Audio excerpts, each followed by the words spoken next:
Pintu teater 1 telah dibuka.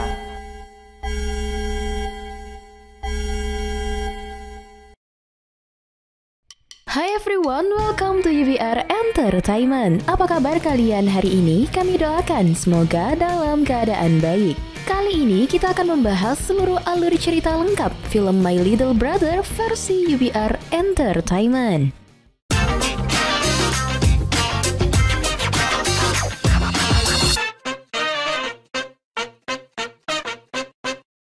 Kematian sang ayah membuat 3 orang bersaudara yang telah lama berpisah akhirnya terkumpul kembali. Sung Ho adalah kakak pertama yang bekerja sebagai supir bus sekolah. Anak tengah bernama Sokyung bekerja sebagai reporter di salah satu stasiun TV. Dan adik perempuan bungsu mereka bernama Jumi, remaja baru puber yang menghabiskan waktunya dengan bekerja sambilan di berbagai tempat.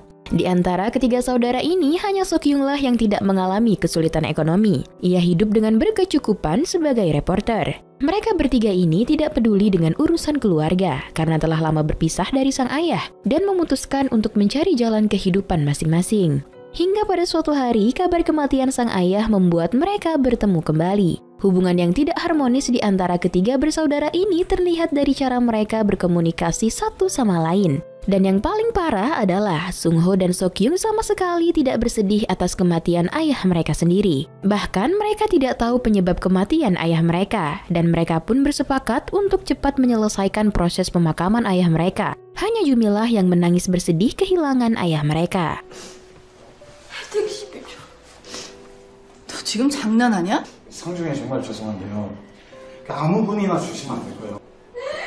영정 사진도 없는 거야? 너 아버지 사진 없냐? Keesokan harinya, di saat acara pemakaman sang ayah, mereka dikejutkan dengan seorang anak lelaki yang menangis di depan figura sang ayah. Dan ternyata anak lelaki tersebut adalah adik bungsu mereka yang bernama Ohna. Tentu saja mereka kaget karena sebelumnya tidak pernah mengetahui tentang anak tersebut. Setelah melakukan pengecekan, ternyata benar, Ohna memang adik mereka. Selama ini, orang tua mereka tidak memberitahu hal itu karena tidak ingin membuat anak-anaknya khawatir. Mereka bertiga menolak untuk merawatnya dengan alasan kondisi ekonomi dan sepakat akan menitipkan Ohnak di sebuah panti asuhan. Ohnak yang mendengar percakapan itu merasa sedih karena tidak satupun dari kakak-kakaknya yang mau merawatnya, padahal ia sangat menyayangi mereka. 그만들 좀 해. 붓기만 미칠애들이 아주. 닥쳐 너는.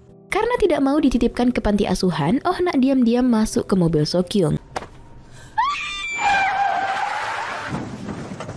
Tentu saja hal itu membuat Sokyung kesal dan terpaksa mengizinkan Ohnak untuk tinggal bersamanya. Sesampainya di apartemen Sokyung, Ohnak memberikan sebuah DVD player. Tetapi Sokyung tidak peduli dan tidak ingin melihat isi DVD tersebut. Pagi telah tiba dan Sokyung memanggil Ohna yang sedang melamun. Sokyung menjelaskan kepada Ohna supaya tidak masuk ke ruangan-ruangan apartemennya. Ia bahkan membuat garis batas agar Ohna tak melewatinya. Di sisi lain, Jumi mengikuti audisi untuk menjadi aktris. Tapi karena aktingnya yang jelek, ia kembali lagi menjadi pelayan kafe yang ada di kota tersebut. 내가 본다는 것도 아니고 지들이 불러놓고 사람 개쪽을 줘. Sementara si kakak, Sung Ho, pagi itu terlihat sedang mengejar seseorang yang dulu pernah menipunya. Tak heran, karena sifatnya yang mudah percaya, Sung Ho sering menjadi korban penipuan. Sung Ho juga sering menjadi landasan amarah istrinya karena sifatnya yang ceroboh. Scene berlanjut, Sokyung sangat berambisi terhadap pekerjaannya dan selalu protes kepada kepala editor kenapa tidak mau menerbitkan beritanya tentang keburukan seorang politisi. Sokyung curiga bahwa kepala editornya dan bahkan manajernya telah disogok oleh si politisi. Sementara itu di apartemen, Ohna yang tidak mau berdiam diri berinisiatif untuk membersihkan apartemen sang kakak hingga menjadi sangat rapi. 아버지 말이 딱 맞네. 가스나들이 더 더럽다.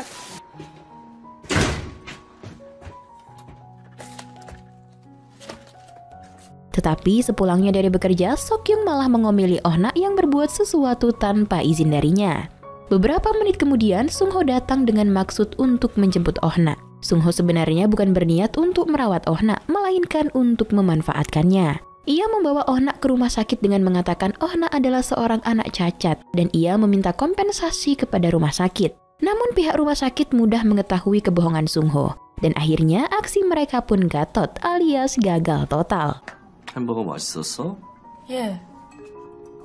버스만 타고 무서워가 너 거리가 뒤집히고 Karena tidak meraup keuntungan dari kehadiran Oh-na dan karena merasa kasihan pada si adik yang baik padanya itu, Sung-ho pun mengembalikan Oh-na ke apartemen Seok-kyung. 누구야, 니 거기서 뭐하노? 어제 입에서 제일 많이 나오는 말이 뭔지 아나? 눈물이 너 입에 모터 달았어. 조그만 게 왜 이렇게 말이 많아?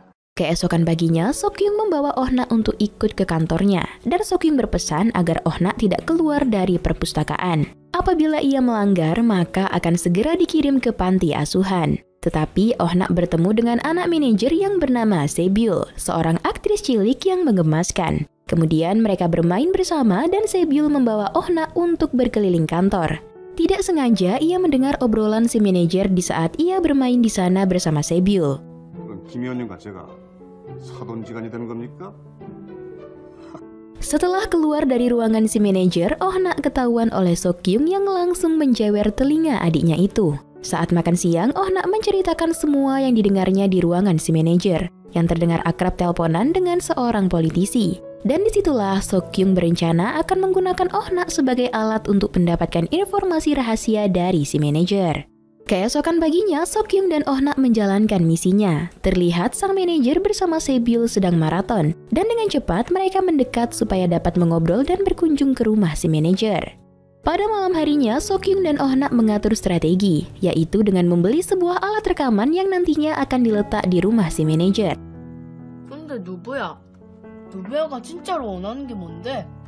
넌 그냥 무조건 시키는 대로만 해. Lanjut ketika sampai di rumah si manajer, ternyata hanya ada istrinya dan si anak, Se-byul. Namun terjadi kesalahan teknis dalam strategi mereka, karena alat perekam yang dibawa Oh-na terjatuh ke dalam kamar si manajer. Seok-kyung yang panik langsung mencoba membuka pintu dan mendobraknya. Tetapi aksi tersebut menimbulkan suara yang keras hingga membuat seisi rumah termasuk si manajer berlari menemui asal sumber bunyi tersebut. Di depan pintu kamar, si manajer terkejut karena melihat Seok-kyung yang pingsan di sana. Tetapi itu hanyalah akal-akalan Seok-kyung karena ia tidak berani untuk bangun dan bicara karena di mulutnya ia sedang menyembunyikan alat perekam. Kemudian Oh-na yang panik langsung bergegas mengambil air dan menyiramkannya ke Seok-kyung, yang ternyata itu adalah air bekas irisan kulit timun. Sontak hal itu membuat Seok-kyung langsung terbangun dan menahan amarah. Syukurlah aksi mereka tidak terbongkar dan si manajer lalu mengantar mereka pulang. Keesokan paginya, Seok-kyung yang masih marah kepada Oh-na pergi mengantarkannya ke Jumi karena ia tidak mau lagi merawat si adik. 언니 내가 애를 어떻게 키워? 언니! Jumi yang baik hati meski kesulitan ekonomi mencoba untuk menerima dan merawat Oh-na dengan baik. Oh-na juga membantu pekerjaan Jumi dan malamnya mereka makan malam bersama. Malam itu mereka bercerita dan Oh-na menjelaskan bahwa ia telah membuat kesalahan dengan menggagalkan rencana Seok-kyung. Dan Jumi juga bercerita bahwa ia sangat ingin memberikan kebahagiaan kepada orang tuanya, terutama almarhum ibu mereka. Diketahui ternyata Jumi jago menggunakan bahasa isyarat karena dulunya ibu mereka adalah seorang tunarungu. Scene berlanjut. Pagi harinya, Oh-na meminta Jumi untuk membantunya memperbaiki kesalahannya terhadap Seok-kyung. Tetapi Jumi menolak dan memilih untuk kembali tidur. Karena hal itu, Oh-na pun memutuskan untuk pergi sendiri. Ia pergi untuk bisa merekam pembicaraan si manajer. Tetapi karena ia lupa untuk berpamitan dengan Jumi, ia membuat ketiga kakak-kakaknya panik dan sibuk mencarinya. 아이씨, 진짜 아침부터 짜증나게. 아저씨, 지금 시발이라고 했죠. 아니. Untuk melancarkan aksinya, Oh-na memutuskan bersembunyi di dalam mobil si manajer. Dan untung saja hal itu disadari oleh Seok-kyung dan juga Jumi serta Sung-ho. Sementara itu, si manajer belum menyadari kehadiran Oh-na dan dua mobil kakak Oh-na yang sedang mengejarnya. Oh-na juga sukses merekam percakapan manajer dengan alat perekam yang kemarin, yang berisikan percakapan politisi kepada si manajer tentang uang sogokan. Sayangnya, tiba-tiba ada seorang pengendara sepeda yang membuat si manajer mengerem mendadak. Dan Oh-na pun terdorong ke depan, hingga membuat si manajer terkejut kenapa ada Oh-na di dalam mobilnya. Dan lebih sialnya lagi, smartwatch-nya berbunyi dan terdengar suara Seok-kyung dari dalam sana. Sontak mengetahui hal tersebut, si manajer langsung mengunci mobilnya karena tidak ingin rekaman itu sampai di tangan Seok-kyung. Si manajer berusaha merebut rekaman itu dari tangan Oh-na dan melajukan mobilnya meninggalkan Seok-kyung. Sementara Sung-ho dan Jumi masih tetap setia mengejarnya. 사사가. 시끄러!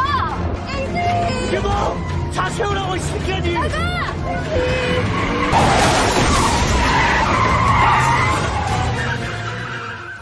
Hingga tiba di tempat yang sepi, si manajer mengeluarkan paksa Oh-na dari dalam mobil dan merebut rekaman itu darinya. Lalu Seok-Young datang ingin mengambil kembali rekaman itu. Namun sia-sia, ia kalah melawan si manajer dan rekaman itu berhasil dihancurkan oleh si manajer.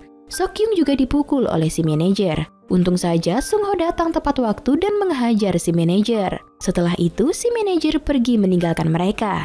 Meski diselamatkan oleh sang kakak, Seok-Young justru merasa kesal mengapa sang kakak ikut campur dalam masalahnya. Lalu dengan amarah, ia pun pergi dari sana. Oh-na semakin merasa bersalah atas semua yang terjadi. Alhasil, Seok-Young dipecat dari pekerjaannya, dan malam itu mereka berempat berkumpul untuk makan bersama. Tetapi sayangnya, Oh-na malah dijadikan pembantu bagi kakak-kakaknya. Karena hal itu, Oh-na pun kelelahan dan berbaring di sofa. Ya, tanpa mereka sadari, kehadiran Oh-na sejatinya telah membuat mereka menjadi akrab dan kini mereka telah duduk satu meja berbicara banyak hal. 얘 누구야? 넌 알지? 엄마 아버지가 절대로 말하지 말라 그랬어. 언니랑 오빠 신경 쓰게 하고 싶지 않다고. 엄마가 아파서 누워있을 때 아기가 생겼다고 하더라고. Kemudian Oh-na mendengar percakapan kakak-kakaknya yang berniat akan mengirimnya ke panti asuhan karena kesulitan ekonomi yang tidak memungkinkan mereka untuk merawat Oh-na. Sontak hal tersebut membuat Oh-na menangis karena ia sungguh tak ingin tinggal di panti asuhan. Keesokan paginya tiba hari di mana Oh-na akan dikirim ke panti asuhan.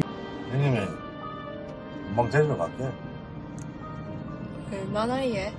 Ia diantar oleh Sung-ho sementara Seok-Young melamun di apartemennya memikirkan kebaikan yang diberikan Oh-na selama ini kepadanya. Seok-Young sadar ia telah bersalah kepada si adik dan menyesali perbuatannya. Lalu ia teringat bahwa dulu Oh-na pernah memberikannya sebuah DVD. Dan setelah diputar, ternyata DVD itu berisi ibunya yang seorang tunarungu menjelaskan bahwa Oh-na adalah adik kandungnya. Si ibu juga meminta maaf karena sebagai orang tua, ibu dan ayahnya selalu membebani anak-anaknya. Apalagi terkait masalah ekonomi keluarga yang selalu ditanggung oleh Seok-Young. Ditambah lagi sang ayah yang selalu membuat masalah. Tak lupa si ibu berterima kasih kepada Seok-Young yang selama ini telah menjadi penopang bagi keluarganya. 우리 성우, 수경이, 주미 이제 얼마 못 살 것 같아. 엄마가 많이 미안해. 미안하다 이런 모습 보여서. Dan curahan hati si ibu tersebut membuat Seok-Young luluh dan berniat untuk mengambil Oh-na kembali dari panti asuhan.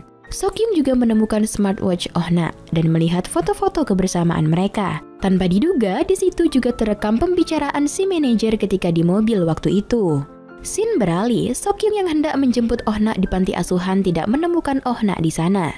Seok-Young langsung menghubungi Sung-ho dan mengabarkan bahwa Oh-na menghilang. Lalu mereka bertiga pergi ke kantor polisi untuk membuat laporan anak hilang. Dan dengan cepat berita tersebut tersebar di berbagai media sosial. Alhasil ada seorang warga yang melihat keberadaan Oh-na. Warga tersebut langsung menghubungi Sung-ho dan mengabarkan bahwa Oh-na telah berangkat ke Sancheong, yaitu sebuah desa yang dulu menjadi tempat tinggal orang tua mereka, alias kampung halaman mereka. Dengan segera mereka bertiga pergi menemui Oh-na yang ternyata sedang menangis di makam sang ibu dan sang ayah.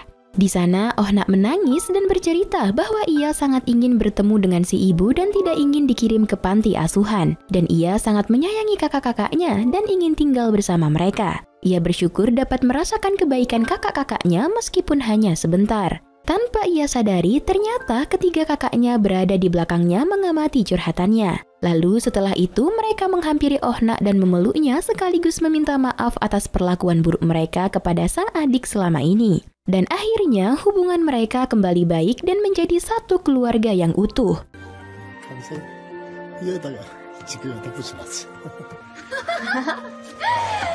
아 진짜 옛날 사진들이다.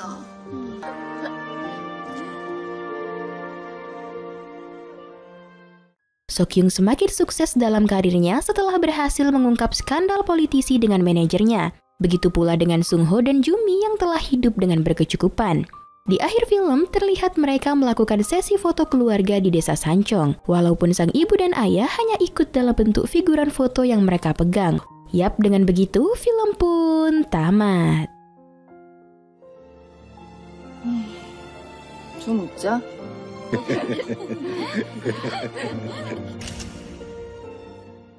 My Little Brother adalah sebuah film dari Korea Selatan yang disutradarai oleh Ma Dae-yoon. Film ini merupakan film Korea Selatan pertama yang didistribusikan oleh The Walt Disney Company. Dengan diperankan oleh Jung Joon-won, Lee Yo-won, Esom, dan Jung Man-sik, film ini berhasil membuat kagum penonton dengan terbawa ke dalam suasana haru dan sedih.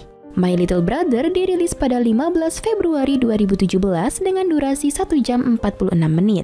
Pesan yang terkandung dalam film ini adalah jangan memperlakukan saudara dengan perlakuan buruk, karena di saat terpuruk hanya keluargalah yang selalu setia menemani. Dan dalam hidup kita tidak akan pernah tahu apa yang terjadi. Selalulah berbuat baik meski kepada siapapun. Begitu juga dengan hubungan anak dan orang tua. Biar bagaimanapun, orang tua tetaplah orang tua. Yang kadang melakukan kekhilafan pun berhak kita maafkan, bukan? Meski kadang mereka membebani kita dengan masalah, seperti hutang misalnya yang digambarkan dalam film ini. Tetap saja kita dibesarkan oleh mereka. Sepantasnya lah kita membantu mereka. Pada akhirnya, orang tua pun akan menyadari kekeliruannya.